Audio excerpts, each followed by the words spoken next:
technologies in digital transformation. We're very excited to have you here today, and we hope that you've been enjoying the new format of Big Data 2020 so far. My name is Janca. I'm the Marketing Services Manager for Parker Hannifin in Canada.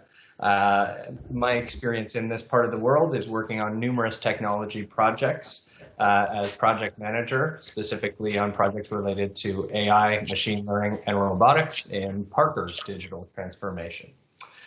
Today, we're lucky to be joined by two panelists. We may have a third panelist join us in a few moments here, but very experienced technology leaders who will share their experience in digital transformation with all of us. The format will be 30 minutes of panel discussion, and we'll leave about 10 to 15 minutes at the end of the session for all of your questions, although you're more than welcome to submit them via the conference application as we're chatting here. It's now time to meet our panelists. I'll ask each of you to introduce yourself and explain where your organization is currently at with digital transformation. Sidita, can we please start with you? Thank you, Chris. Hi, everyone. So my name is Sidita Zhabjaku. I am currently a director in the Digital Data and AI team within BMO's Wealth Management Group. I lead a data and AI professionals in US and Canada, which are focused on transforming the business by leveraging data and AI. We are leading the integration of also data-driven digital products within our business because the engagement of the two and the integration of the two is critical in moving our digitization space forward. So prior to this, I've held multiple roles at the enterprise level in the nature of the Chief Data Officer, technology, retail banking, and all have been mostly geared towards data and AI transformational roles. Where we are in the digital transformation at BMO, the digital transformation has been going on for quite a while, and I think it's a space that has been a key topic for the bank and most other banks, I imagine, as well. This year has been more important than ever, in us gearing up and focusing even more than we ever had before in this space. It has opened up a lot of doors in our digital movement, and seeing a lot of the client interactions along the way that have changed in the past year. So I would say we've come far away from our digital transformation, but this year has definitely helped us move the needle along in where we want to go next and building that roadmap ahead, because it's allowed us to really see what the future is going to look like and how it's going to shape up the behaviors of our clients and what they're going to be expecting in the future. Excellent. Thank you very much. Roberto, why don't we turn it to you now? Sure. So I'm Rob Gennaro. I'm the Chief Digital Officer at RedTag.ca and group of companies. Recently acquired just over a year ago by a major travel company in Japan, HIS. 288 offices across 70 different countries. And we have travel technology, power source, energy companies, and also amusement parks and hotels within our group of companies today. So I've been with the organization 17 years, started pretty much from day one as it was a startup with the three founding partners, and pretty much oversaw the entire digital transformation from start to where we are today. And within the travel space, years ago, everybody relied on print, radio, and television. Back in the early 2000s, I started to get involved with Google Ads and search engine optimization. We found that to be a great success, and we're able to measure it with our analytics, and ended doubling down and taking pretty much, long story short, all of the traditional print and spend that we're spending on television, radio, and converted to digital. I think, like Sidita said, because what I think is that COVID today kickstarted a lot of people's digital transformation. If you weren't, ready to jump in head first, I think it just gave you a little bit of a kickstart. We're a little bit further on during our path as far as digital transformation. We convert about 70% online versus call center, which is not the norm for a lot of online travel companies. A lot of them are still relying on, the traditional, the phone call and so on. We figured out early on that, online was going to be the path we wanted to leverage and grow. And we wanted to, moving forward, we want to be able to shape travel in the future and how customers are booking. So we're looking at new technologies today, predictive analytics, getting more into the AI and ML space, and leveraging a lot of the chat features that we have today on our current site, and which has helped us, especially through this last 6 months, which has been extremely difficult for the travel industry. Where it pretty much came to a complete halt. We had to leverage other features that weren't common because customers were trying to figure out, I need to get in touch with you to make a change, and they were hitting us from every available option, if it was chat, social, web, mobile, telephone. So we've had to adapt and pivot really quickly. Excellent. Thank you for that summary. And totally agree. This has completely changed our world. So if you were not going this way before, you sure are now. Alrighty. Roberto, I'm going to send this question to you next. How did you know it was time to begin a digital transformation? We started to go through our path and going back, 10 to 12 years now.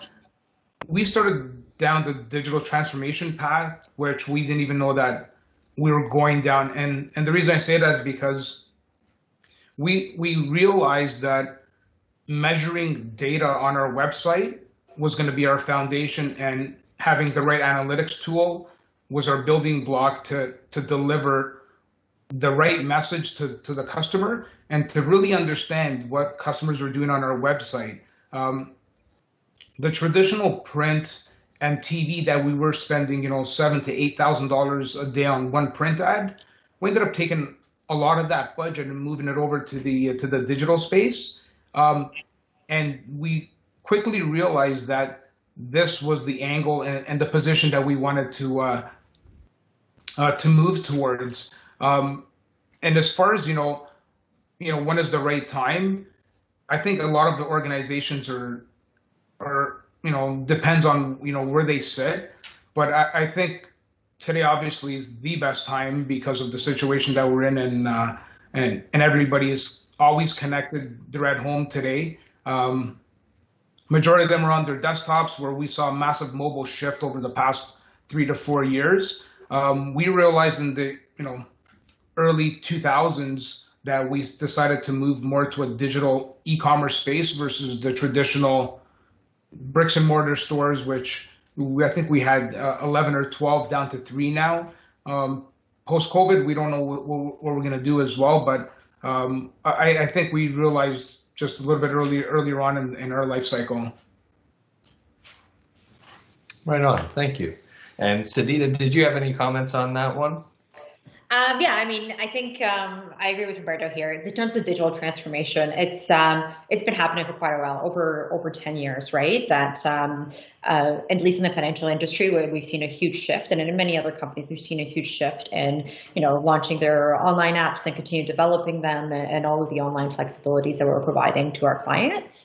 I think what's been really interesting this year and eye-opening from a bank perspective is that talking about, financial advice and having those conversations with our clients has been really important. It has been something that typically most folks would want to have that as face-to-face, which in COVID times, we haven't been able to necessarily do that a lot with our clients. And it just, for some of our clients, they're not comfortable in doing so. So it was all about how do we transform quickly, and how do we enable some of those very private conversations in our digital platforms with our clients that still have that one-on-one feel, still have a bit more of that advisory and privacy conversation, but we are enabling that from the comfort of your house rather than having to come in or commuting into a branch or meeting somebody else face to face. So that has been a huge transformation this year, where it's not just pushing that conversation digitally, but it's just enabling both of those channels where you can choose one or the other, whatever you're more comfortable with,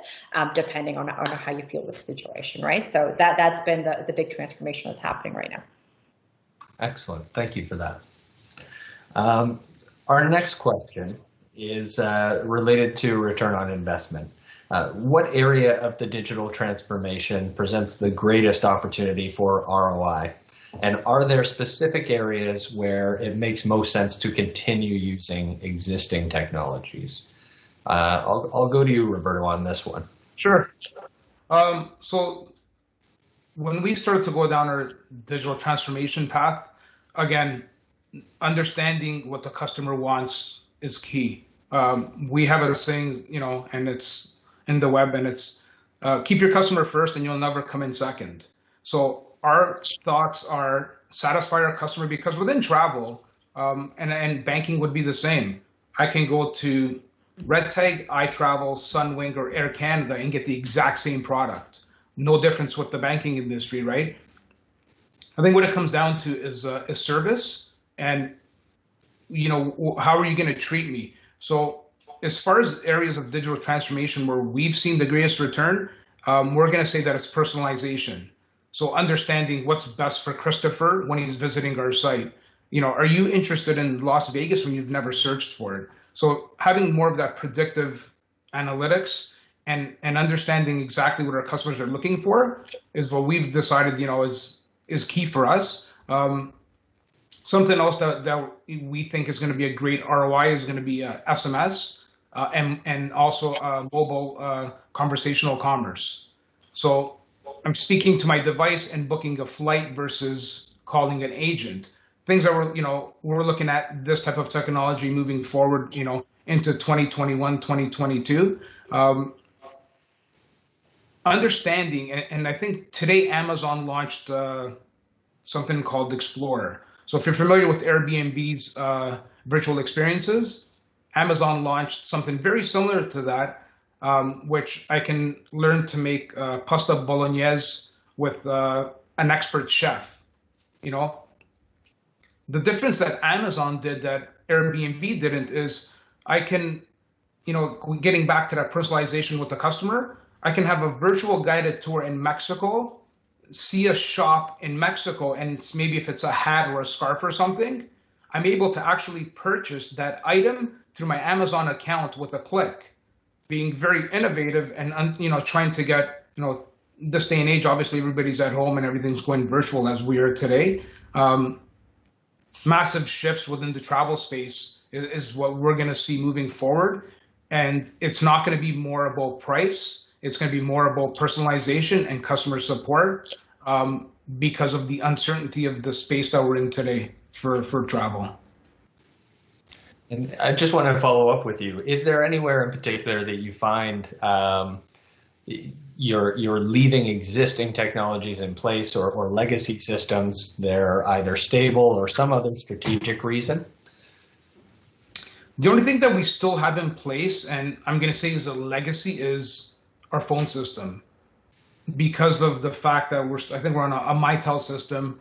So the phone system is still legacy. But we've got plans as far as innovation to deliver that great customer experience that when I call, I need to understand exactly what you just browsed on the site. And the customer will be able to deliver an SMS message to an agent, chat, or even a phone call. And that one agent will be able to service that customer across all of these different channels, where today it's different groups of people.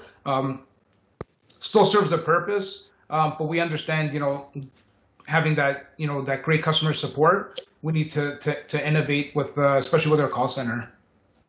Right on. So far from both of your sides, it seems like nothing's off the table for digital transformation. I know, Sidita, your job title has transformation in it. So if you finish the transformation, you have to change the job title. Right. Right on. Alrighty. For the next one here, I'm curious about which teams are most relevant to this type of work. There's always a question around who's leading the way.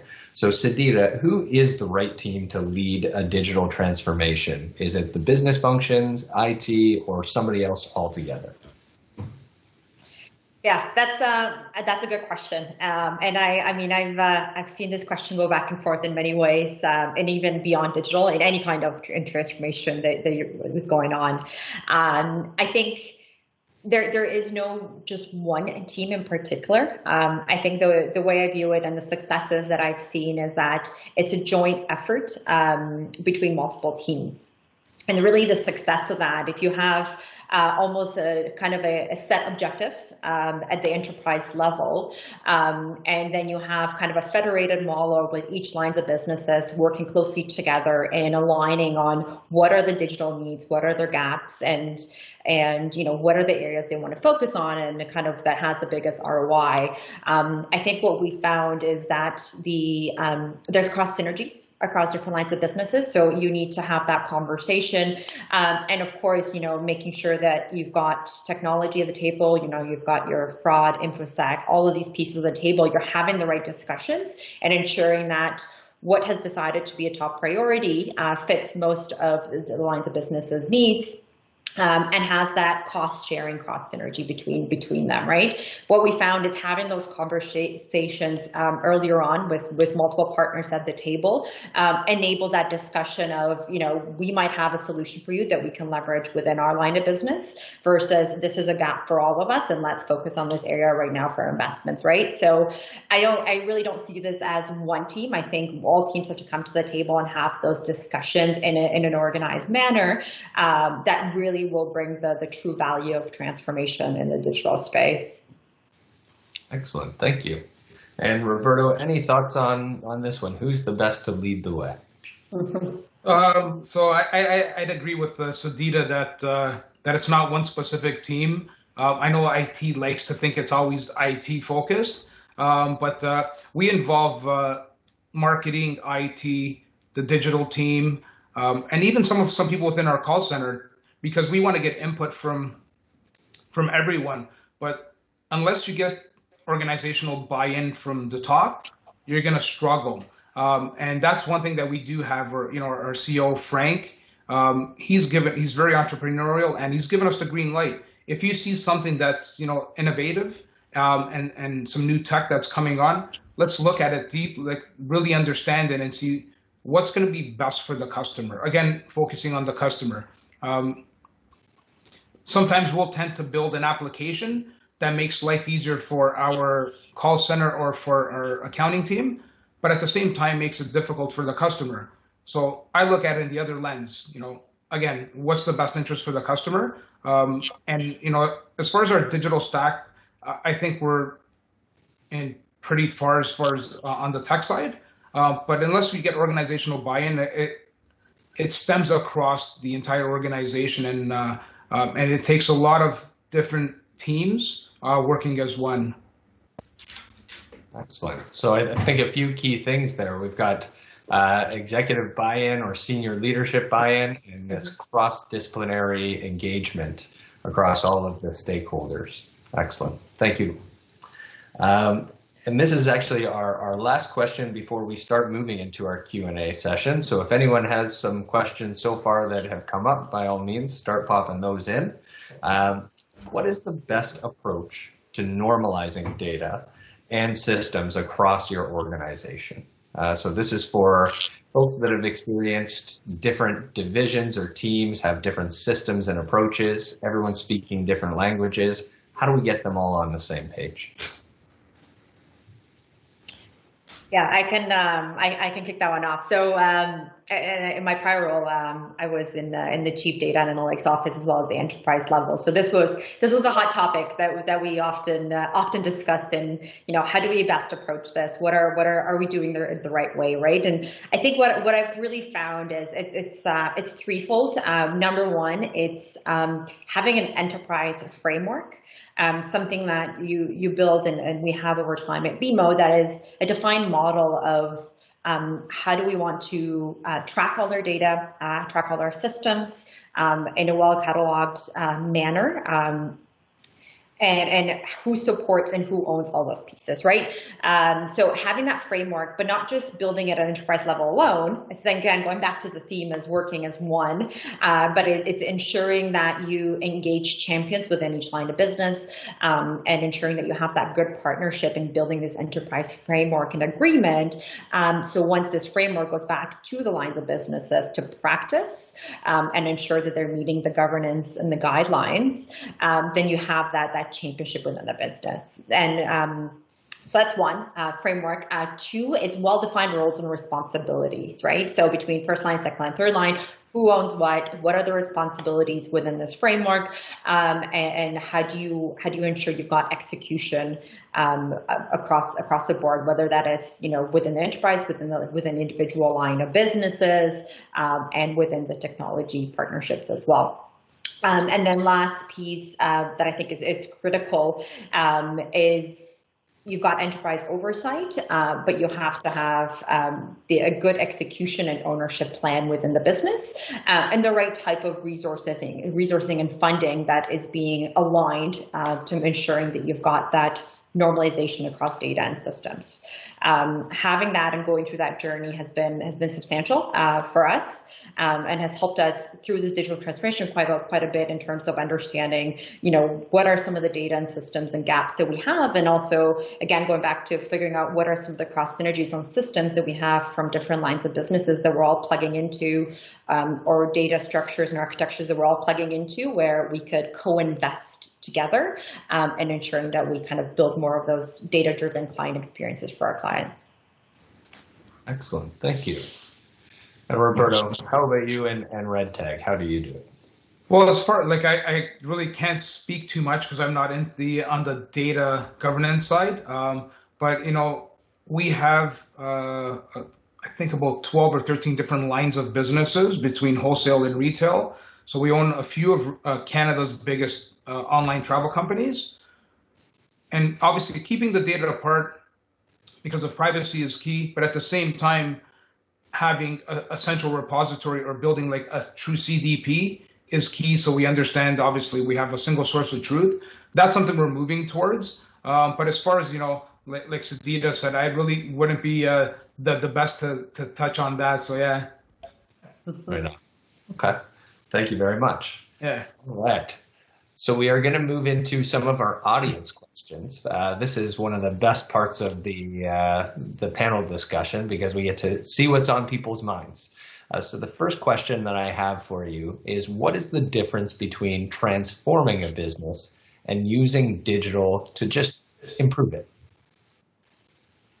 Oh, that's a good question. So I would say that the differences that I would see between the two would be using digital versus transforming is using digital to attract new customers, maybe some programmatic advertising, paid search, push messaging, that kind of use case, versus using the digital transformation, which changes the underlying technology of if it's your business or your application. So very similar. I think it was a great question, but I think there's the two differences are I would use digital to enhance my business because I'm on the digital marketing side, driving traffic, not really changing the core business value, but driving new customers.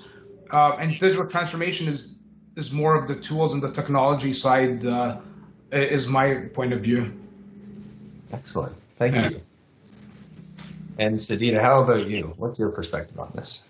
Yeah, I mean, I agree with Roberto and what is saying, right? So it's, there's transformation across the board that you can have in multiple different pillars of transformation, right? Whether that is in the digital space, yeah, you can have kind of more of that digital focus, kind of changing some of the tools, making some of the investors, maybe engaging with external partners, and enabling some of that digital capabilities that you have. But across the board, digital transformation is it's essentially just, the way I view it is trying to figure out also what is the new way that we want to shape our business, right, within that digital space. So that's kind of how I'd view the differences on the two. Excellent. Thank you. So question 2 kind of dovetails with the first question. Is digital transformation a continuous process? So we just knock one thing off and we continue going on? Or is there a specific timeline that says we're now transformed? Enjoy? Yeah. Well, if there was an end date, I don't think any of us would have jobs, number one. So it's a continuous, ongoing thing that you need to do. And so technology changes at a faster pace than we can adopt to it, which is a good thing. It's always evolving. And I know a lot of I haven't met one organization that's actually caught up, which is good. So I think enhancing and always continuing to build is a key thing that you need to do. But yeah, I wouldn't say that there's an end date. I think that you continuously have to evolve your brand, the technology, and whatever what your end goal is. But understanding what your roadmap is as you're building towards the future. Yeah, that we don't catch up with technology. Yeah, that's right. I would use an acronym to that. I mean, it's almost in a way like buying your 50-inch flat screen TV and assuming that you're not going to need a new TV for the next 30 years, right? Yeah.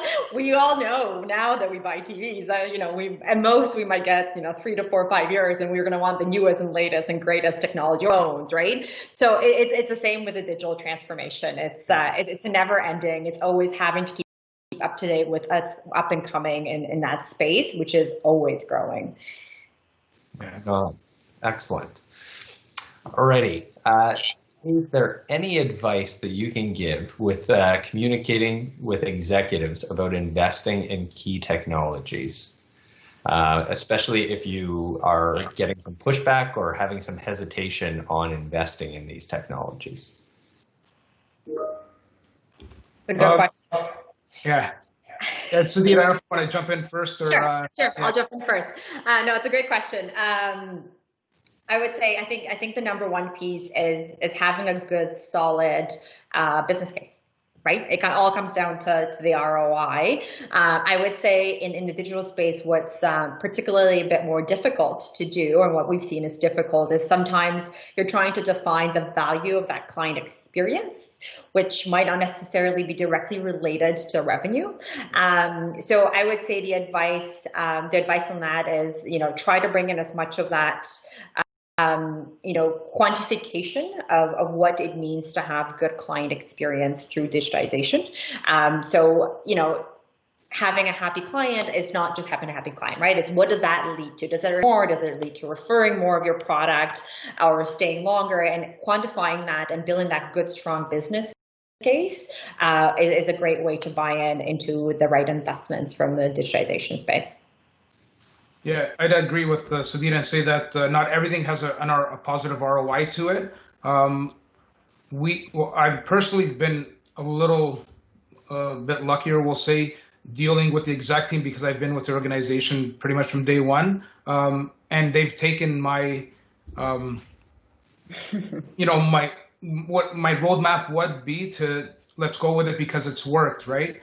But at the same time, there's a lot of times that individuals would bring technology to the table and say, this is what we need to invest in, not really understanding what the impact is of the technology in the first place, right? So I think again, it goes down to the having buy-in that we want to get to this goal in the next year or two is something that has been working for us, and our CEO is very much into the innovation space now because of the fact that I'm introducing him more to newer technologies. If it's Python, what we can do with for scraping data from even if it's our own site, and just being more innovative. But at the same time, I think just having the conversation and understanding what the actual application is going to do is going to be key. Thank you. Okay, lots of questions popping in about change management. How do we communicate change with employees, and what is the role of change management in digital transformation? So maybe generally speaking, how do you manage change in these projects? What are the key principles for you? We'll start with Sidita on this one. Yeah, no, that's a great question as well. Change management is critical, right? So you can have, particularly with some of the digital tools that are impacting, let's say within a banking world, they're impacting our frontline directly, right? It's without the proper change management, your project might not be successful at all, right? So the way that I've seen it work really well is engaging partners in early stages. So ensuring as part of, while you're building the case to the executives, while you're having those early discussions about standing up a project, you want to involve your key business partners, your front users. You want to have advisory sessions with them to ensure that what you are building and what you are launching is something that meets their needs, that their voices are heard from the beginning. And I think that ensures project success across the board, but it also enables that change management. It enables those discussions to start happening earlier versus kind of doing a push at the end of the project on here's, we've executed this platform, now use it, right? Which we found that's the less effective model. So I would say the key is having the change management start really, really early on and building some good champions in the business that will be your users, your front end users. Yeah, we've very similar to Sidita. We have a steering committee that, again, is part of the change management, and it's, let's go through the whole process versus here's a new tool and figure it out, or surprise, here it is. And we were in that space years ago because we were very nimble and acted more like a startup. And we were very agile in updating content or changing applications without telling anyone, and getting a lot of pushback from the different teams that were servicing the calls from customers. We were using A/B testing technologies that user saw one thing, calls the agent, and the agent's not able to see exactly what the customer was seeing. It's a bad experience for both. So, the steering committee's helped us quite a bit moving forward. And I'm curious, does that, the original scenario you described seems like a very lean and fast-moving environment, and then going to steering committee seems like it can drag things out. So how do you balance that? Definitely is a process. 3-4 years back, again, we were very nimble, and we'd push new applications on any given day of the week. Now we have a specific day of the week because we've got a lot more structure. Over the years, we ended up acquiring a lot of different companies with a lot of different technologies and infrastructure. So we had to adapt more to that methodology. But personally, I like the fact that we're able to do things on a Tuesday, Wednesday, Thursday. Now it's being drawn out. It's taken an extra week, maybe 2 weeks. And then you have to have another meeting to involve other people. And today we're at home and everything becomes a Teams meeting, a Zooms meeting, because nobody can walk by the office and take the 3 minutes and say, hey, Christopher, is this okay? Are you okay with this? Now it's drawn it out a little bit longer because of the fact that everybody's at home. Yeah. Excellent. And Sidita, in your experience, any insights on that balance of speed versus moving quickly by getting this structure and by consulting stakeholders? Is there a good way to keep things moving without talking to everyone in the business? It's a fine balance for sure, right? That you want to make sure that you're kind of keeping an eye on both, right? You don't want to go far down one path and lose sight on execution and having that agility of producing. I think I would say what's key is just keeping the communication lines open and then having good leaders that are able to guide those conversations in the right manner and be able to balance between the two. Yeah, thank you. All righty, we're getting down to the last few questions here. What is your advice for subject matter experts that are looking to transform the business but lack the budget that big corporations have. So transformation light. What I can say is that starting in the early 2000s, it was a very small business. I think we started with like 5 employees. At our peak, before we were acquired, I think we're at 1,100 employees. So grew extremely fast over the the 15 years. We used, even today, we don't have the massive budgets, and obviously because of COVID, we're in a whole different state today, but we didn't have the massive budgets to invest into all this technology. There's a lot of great free tools out there today that a lot of people can leverage. Even ones that are like $29, $39 a month can make a massive difference with the experience for your customer. There's applications like HelloBar or Subscribers, which sends push notifications for $99 a month to 3, 4, 500,000 people. So little tools like that, you don't need the tens of thousands of dollars or these budgets that it costs you $1 million to implement. There's a lot of tools out there today that that can do a great job, especially on the digital marketing side, to help attract new customers or retain customers. Great point. Mm-hmm.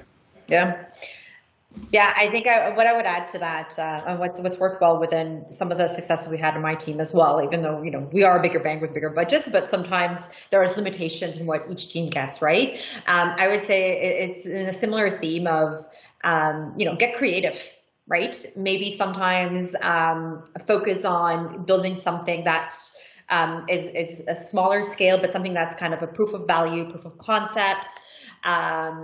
It might have some manual kind of creative things in the background, but it proves the value and it proves the point, and gets that bigger buy-in to hopefully to kind of grow that investment within that space. So get creative is what I would recommend. I love it. Get a little bit gritty. Use that elbow.